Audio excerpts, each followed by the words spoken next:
In this video you will be seeing some horror pictures and you will be thinking, how can that be? Yes, you will see, and trust me. But the good thing is, not everything is that bad as some of these pictures. So today's the next day of this Barnfind project, and I'm going to explain you the next step. In my case, this, as the body has been already disassembled and was almost ready for painting, there's for me no point of thinking or discussing what is next. It has to be stripped. The complete filler, corrosion and paint primer has to come off to see what is underneath. How do you know what has happened to your car or body shell before? So usually restorations always take long, and they might even put the body outside. They might even get rain, and they might have stayed for some years in a barn in the garden somewhere and get moisture and water in it. Not just from being apart, but also while driving, and it still sits there. And even rain can cause a huge damage from the inside to the body, because there has never been anti-corrosion or corrosion protection from the inside, from the factory. So the shell inside is bare metal, and once you get water in it, it's just a question of time you have the corrosion coming through. So what is it that causes the corrosion in the sills and in the lower part of the body? It is basically in here. So here you see the rubber seal, and this is a new one on here. And when this becomes brittle or loose, you will get rainwater through here, and the same will be happening here on this one. You see the windscreen nozzle jet, that is, if that is loose, some people do have that even loose totally, and so water is coming continuously through these holes in here. And what's happening is it is coming through here, dropping down the bulkhead, and is collected in this area on both sides of the car. And that is where potential corrosion starts, from the inside, not from the outside. It always starts from the inside. And this needs to be checked and probably repaired. The other thing is, it is in here.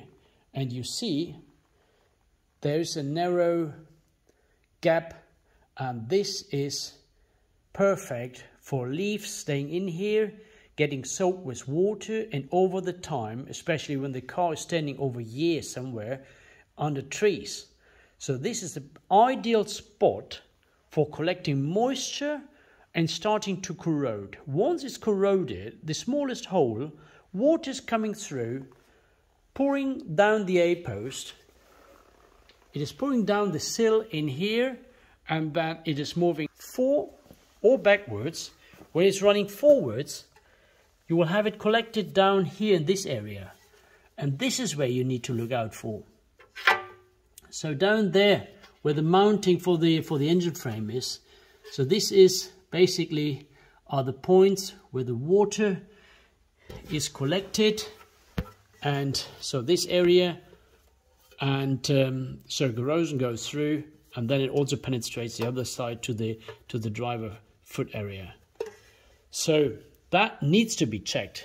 Other crucial things are the on the engine base. You can see I'm using another car as an example. What is happening here in this one, from the acid of the battery is dropping down here and is evaporating in the heat, and then you get corrosion on these frames. And very often these frames do have corrosion from the inside.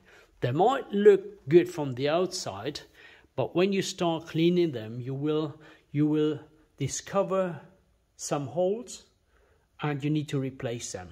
So you always need to check your engine frames for holes, and they do not start corroding from the outside. It's always from the inside, and the paint is the last coming off. So please make sure you clean them thoroughly. Same goes for the bonnet support frame.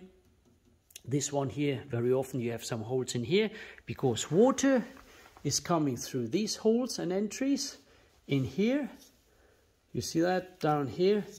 And it sits there and it starts corroding with the water and leaf and dirt. So don't be surprised if you find some holes in this frame here.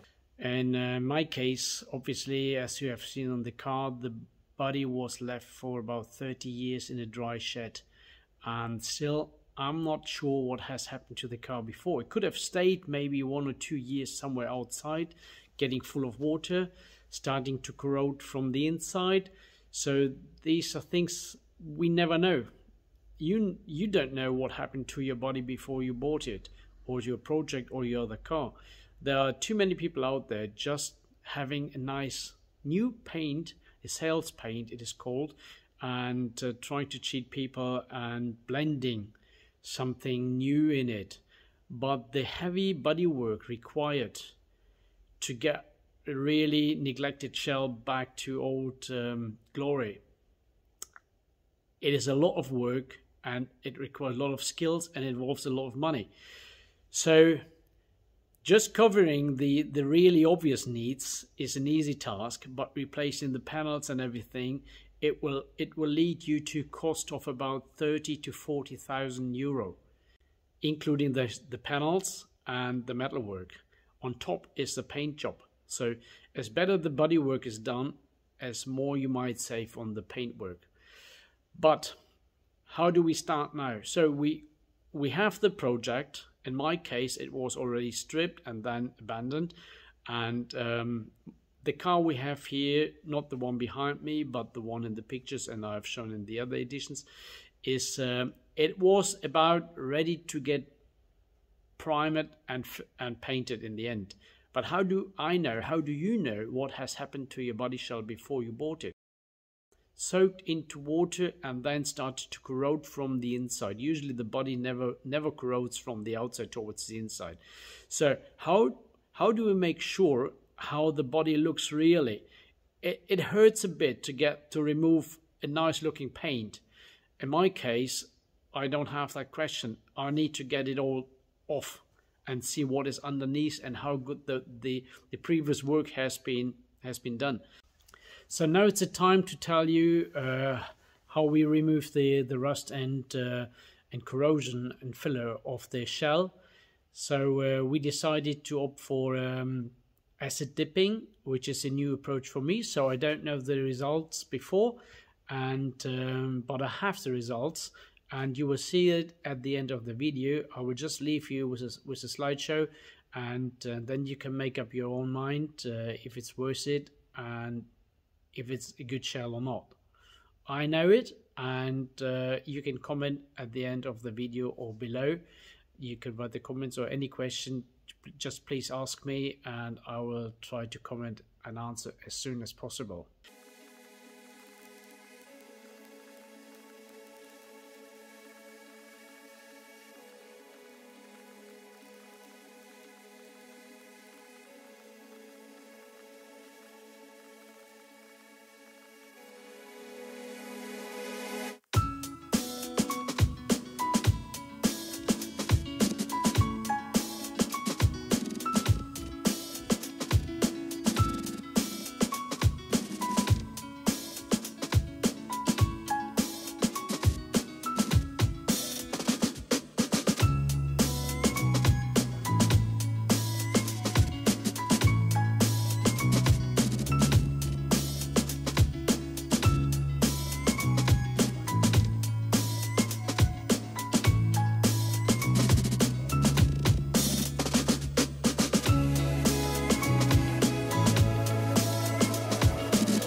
you want to have a perfect car and want to enjoy it while driving without having always any doubts of some failures or whatever, a fully, and I mean a fully, totally restored car always provides a lot more joy than having always some problems on the road.